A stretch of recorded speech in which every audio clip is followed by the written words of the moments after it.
DCX systems, और इस पर आपकी राय भी लेनी है। हालांकि इंटरव्यू में लग ही रहा था कि आपके थोड़े फेवरेबल व्यूज बन रहे कंपनी को लेकर, बताएं इस पर क्या राय है sir. Small size small price IPO पैसा लगाया जा सकता है, आज के लिए बड़े फेवर में है, फ्लेवर में है, तो चलते हैं। देखिए 197 से 207 रुपए का प्राइस बैंड है जी। इशू की साइज 500 करोड़ की छोटा इशू है, 2000 करोड़ की कंपनी है, तो आपको पता है स्पेशली फिर जब डिफेंस सेक्टर से हो तो लोगों का रुझान बन ही जाता है। तो ये एक सबसे बड़ा कारण है कि इस इशू में आप पैसा लगा सकते हैं। लिस्टिंग पर भी बन सकता है, लॉन्ग टर्म के लिहाज से भी लगा सकते हैं, और इस दोनों तरह से पैसा लगाने के पीछे वजह क्या है वो बता दूं। पहले पॉजिटिव समझ लीजिए। सबसे बढ़िया और पॉजिटिव कारण जो दीप इस कंपनी को लेकर नजर आता है वो कंपनी का प्रोमोटर्स का बैकग्राउंड है। क्लीन प्रोमोटर है। कंपनी के प्रोमोटर्स पर, डायरेक्टर्स पर, कंपनी पर किसी तरह का कोई क्रिमिनल प्रोसीडिंग नहीं है। आजकल ऐसी नीट क्लीन कंपनियां मुश्किल से मिलती हैं। अच्छे प्रोमोटर, साफ सुथरे प्रोमोटर्स। और दूसरा ये कि इस सेक्टर का अनुभव काफ़ी अच्छा है। उनके प्रोमोटर्स का काफ़ी अच्छा एक्सपीरियंस, तो टेक्नोक्रेट्स हैं और इस फील्ड का अनुभव रखते हैं जो डिफेंस से जुड़े कारोबार में हैं कंपनी, तो उस लिहाज से पहली चीज़ है। दूसरा है कि चूंकि डिफेंस से जुड़ी हुई कारोबार की इस सेक्टर में ज़बरदस्त ग्रोथ आउटलुक है। भारत लगा आत्मनिर्भर बनने की तैयारी में, और पूरा का पूरा डिफेंस में अब आप देखिए जो खर्चा हो रहा है वो भारतीय कंपनियों से लिया जा रहा है। यह कंपनी क्या करती है, जो कोई भी ऑर्डर विदेशी कंपनियां लेती हैं उन विदेशी कंपनियों को 30% काम भारतीय कंपनियों से करवाना जरूरी है। तो ये जो 30% वाला हिस्सा है वो पूरा ये करती है।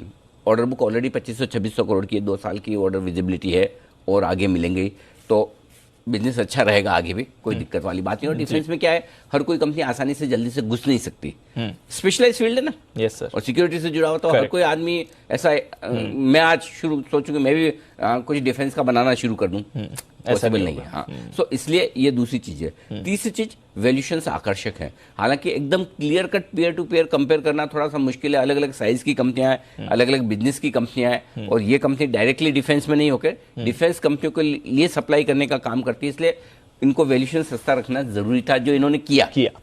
तो 20-22 के मल्टीपल पर महंगा नहीं है स्टॉक, तो उस लिहाज से मुझे लगता है कि प्रॉफिट मेकिंग कंपनी है और मल्टीपल ठीक है। सो आपके लिए गुंजाइश छोड़ता है लिस्टिंग के बाद थोड़ी अपसाइड की।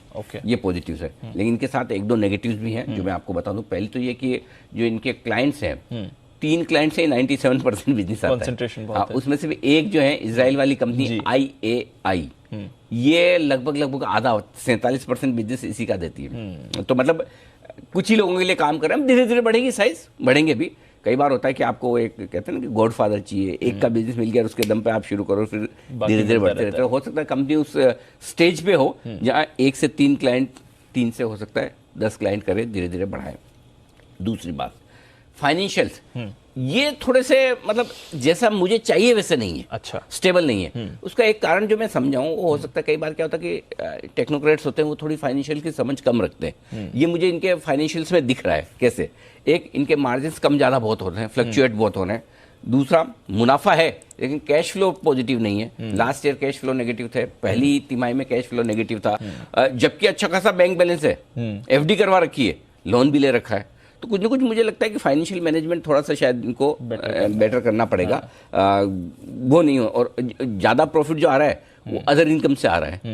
मतलब वो FD वगैरह पे जो ब्याज आ रहा है वो प्रॉफिट बढ़ा रहा है। सो और IPO का भी पैसा आ रहा है, तो थोड़ा बहुत ये डेट रिपेमेंट कर रहे हैं। सो आई थिंक थोड़ा सा फाइनेंशियल मैनेजमेंट और अच्छा कर लेंगे तो कंपनी की बैलेंस शीट मजबूत हो जाएगी। ऐसा नहीं कि प्रॉब्लम है, लेकिन मैनेजमेंट बराबर नहीं। एक तो ये होता है मैनेजमेंट परफेक्ट होता है, सो आई थिंक वो थोड़ी सी स्टेबिलिटी आ गई ना फाइनेंशियल्स में, तो कंपनी और बेहतर हो जाएगी। तो इन सबको देखते हुए, जो बढ़िया चीज़ें हैं उनको ध्यान में रखते हुए, और जो रिस्क है वो लिमिटेड मिनिमम है, उसको देखते हुए इस IPO में पैसा लगाना चाहिए।